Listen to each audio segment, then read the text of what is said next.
Serial killer waa dadka sida joogtada ah mise taxanaha u laaya dadka, taasoo ka dhigan inuu hal qof, laba qof, saddex qof ilaa in ka badan uu dilo. Dilaayadan ayaa ku badan 10 waddan oo ku yaala dunida. Marka maanta waxaan ka hadli doonaa 10ka waddan ay ku badan yihiin dilaayadan. Kaalinta 10aad waxaa soo galaya dalka Hindiya.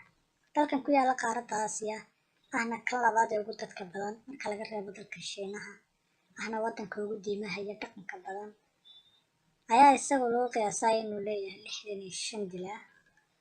Raggaasina waxaa ka mid ahaa Tag Berham, kaas oo laayay 900 oo ruux. Waxaa markaa isaga la qisaasay sanadku markuu ahaa 1840. Kaalinta 9aad waxaa soo galaysa waa dalka Ruushka. Dalkan ugu weyn dunida kana midka ah dalalka quwadooda aadka u sarreyso ayaa leh 70 dilaa. Dabcan waxaana ka mid ah haweeneydii lagu magacaabayay Irina Germachov, laguna naanaysay shaydaankii baatiga mise toobka, taas oo dishay 17 islaamood sanadihii u dhexeeyay 2002 ilaa 2010.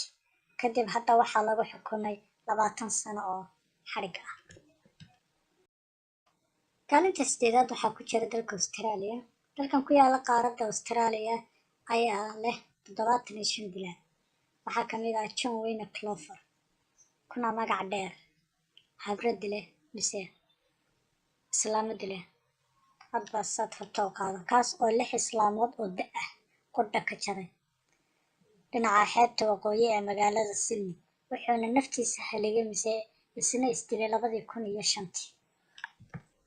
Kaalintan waxaa ku jira dalka Germany. Dalkan ku yaala galbeedka qaaradda Yurub kana mid ah 10ka waddan ee dhaqaalahooda dunida ugu sarreyso ayay ku nool yihiin 75 dilaa. Dabcan waa tiro la mid ah dilaayaasha ku nool dalka Australia. Waxaana raggani ka mid ah dilaagii Stephen Letter, kaas oo ahaa kalkaaliye caafimaad oo ka shaqeynaya isbitaal, ayaa dilay 29 ruux oo bukaan jiif ahaa magaalada Southampton. Waxaana la xiray sanadkii 2006 laguna xukumay madaxaha ku furta mise xabsi daa'im. Kaalinta 6aad waxaa ku jira dalka Jabbaan. Dalkan ku yaala bariga fog ee qaaradda Aasiya ee badweynta Basifiga ayaa isna leh 91 dilaa. Waxaana dabcan dadkani ka mid ah Kyosho Okubo, kaas oo kufsaday dilayna 8 hablood muddo dhan 41 maalin, taas oo ka dhigan bil iyo 11 maalin sanadku markuu ahaa 1971. Kaalinta 5aad waxaa soo galay dalka Talyaaniga. Walow dalka Talyaanigu uu leeyahay maafiya mise kooxo burcad ah, haddana sheekadan ayaa ka duwan taas. Dalkan ayaa leh 94 dilaa. Waxaana ka mid ahaa Donato Bianchi, kaas oo dilay 17 qof kaliya 7 bilood gudaheed intii u dhaxaysay sanadkii 1997 ilaa 1998. Kaalinta 4aad waxaa soo galaya dalka Canada. Dalkan ku yaala waqooyiga qaaradda Ameerika ayaa leh 101 dilaa.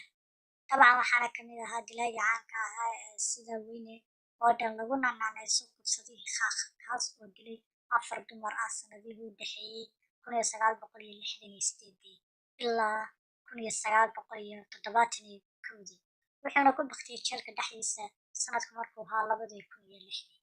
Kaalintan 3aad waxaa ku jira dalka Koonfur Afrika. Dalkan ku yaala Koonfurta Afrika ayaa isna marnaba ka liidan wadamada aynu soo wada xusanay, isagoo la sheegay inuu 112 dilaa uu leeyahay, kaas oo ku jira dilaagii arxan darrada badnaa ee Moses Sitole, kaas oo dilay in ka badan 38 qof oo ruux, kufsadayna 40 naagood. Dalka Ingiriiska ayaa isaguna ku jira kaalinta 2aad.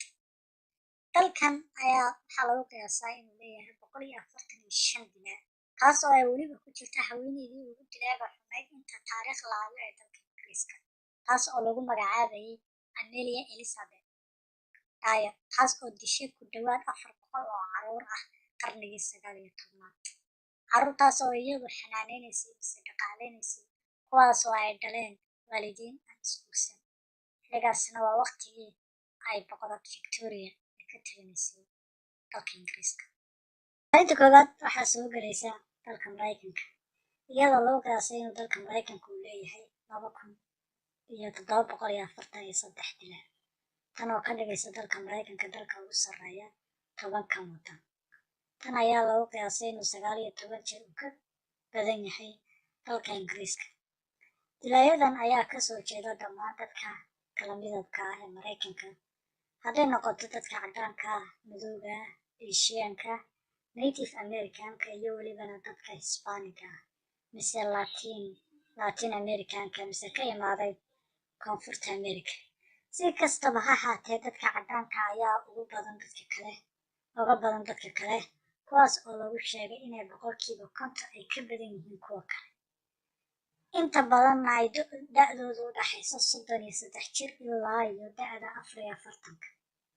Qaabab kala duwan ayaa wax u dilaan inta badani dadkan ayaa waxay tahay in ay isqarxiyaan ama dadka ay ciijiyaan mise qofka oo ay naqaska ku dhejiyaan, sumayn ay qofka sumeeyaan iyo welibana istooreyn. Haddaba tusaale haddaan usoo qaato daawade, dadkan waxaa ka mid ah David Berkowitz, kaas oo toogtay dad 6 qof ah, dhaawacayna 7 qof oo kale. Sidoo kalena waxaa ku jira halkan Edmund Kempersna, kaas oo dilay in ka badan 8 qof oo ay weliba ku jiraan hooyadii iyo weliba waalidiintii dhalay hooyadii.